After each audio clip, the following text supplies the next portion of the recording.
সুপ্রিয় দর্শক আসসালামু আলাইকুম। আজকের পর্বে আমি আপনাদের সাথে শেয়ার করব পপ চিকেন বা চিকেন পপকর্ন।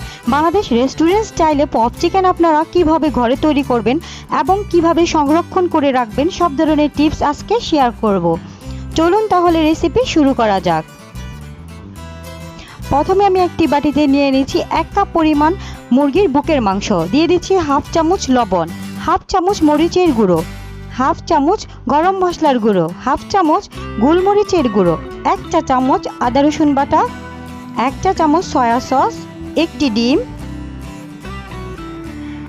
1 টেবিল চামচ ময়দা এবং 1 টেবিল চামচ কর্নফ্লাওয়ার। এখন সবগুলো উপকরণ খুব ভালোভাবে মিশিয়ে নেব।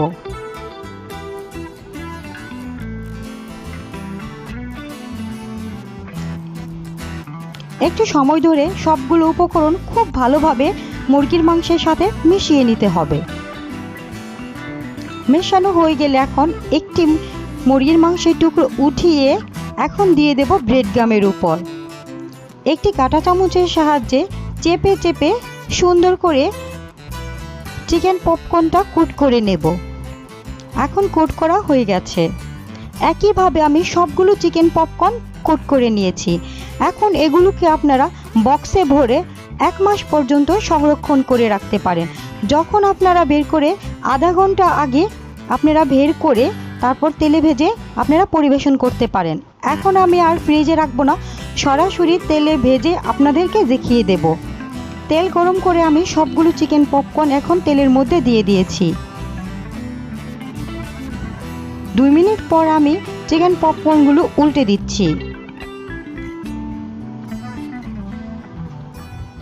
আরও 2 মিনিট আমি ভেজে নিচ্ছি।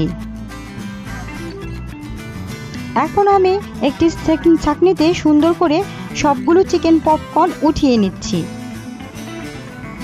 এভাবে আমি সবগুলো চিকেন পপকর্ন ভেজে নেব।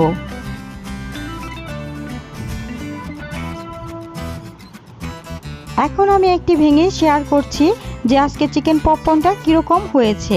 এরকম সিম্পল রেসিপি যদি ভালো লেগে থাকে তাহলে আমার চ্যানেলটি আপনারা সাবস্ক্রাইব করে রাখবেন। আজকে এ পর্যন্তই। আল্লাহ হাফেজ।